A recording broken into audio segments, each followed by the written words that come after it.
बस्ता ब्लॉक अंतर्गत गड़पदा पंचायत कांग्रेस विशाल साधारण सभा अनुष्ठित हो जाइछि।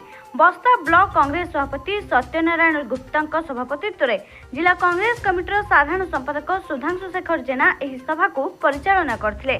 सभारे मुख्य अतिथि भाव बालेश्वर कांग्रेस सांसद प्रार्थी तथा पूर्वतन केंद्र मंत्री श्रीकांत जेना जोगदे दिल्ली रे आपणक पई द्वारस्थ हेबे किंतु आपण मानकु दिल्ली जिबाकु पड़िबनी बोली जनता को उद्बोधन देथिले।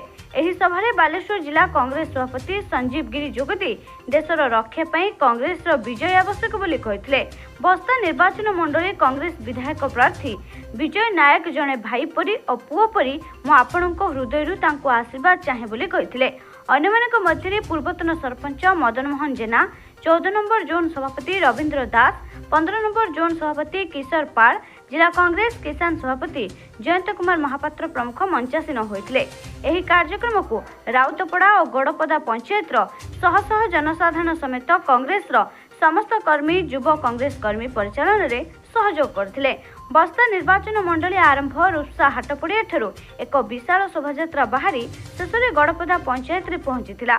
सभा परिशेष में कांग्रेस सभापति चक्रधर महांती धन्यवाद अर्पण करथिले। विजय नायक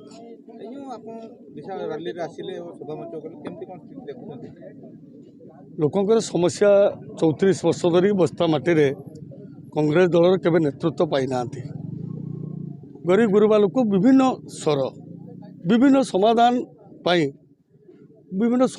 जो स्वर अच्छी आपण मैंने देखु आदिवासी लोक कहतु संख्यालघु लोक कहतु आज गरीब गुरुबा जिते लोक अपना ना सरकारी योजना ठीक रे पाउछंती आज पात्र अंतर होची ना समस्या समाधान होची। आपण देखु ना होची स्वास्थ्य सेवा अच्छी गोटे माँ जन आसन प्रसवा आज मेडिकल को जो गायनिक स्पेशलिस्ट ना शिक्षानुष्ठान को जब स्कूल पाठ पढ़े छुआ 8 श्रेणी 2 जन मास्टर आज जो धान चाषी होची लोह रक्त देखी जो परिश्रम कर झाड़ परिश्रम करुच्ची से परिश्रम धान मूल्य हो 1600 टकर आज बिक्री करुच्ची मतार हाथ दौर जलकर जो दाम बढ़ला नहीं आप यूनिट पिछा जो 4.5 टका है माने विद्युत माने दर जे अवस्था होती तेणु ये समस्या जो समाधान विजय नायक गोटे स्वर मो लोक ये कथा ही कहूँ जे आप गोटे पुओ हिसाब गोटे भाई हिसाब गोटे बंधु भाव में मुझे समस्या गोटे स्वर हेमी यही कथा आप आशीर्वाद करूँ। ये आशीर्वाद निश्चित भाव में पड़ो।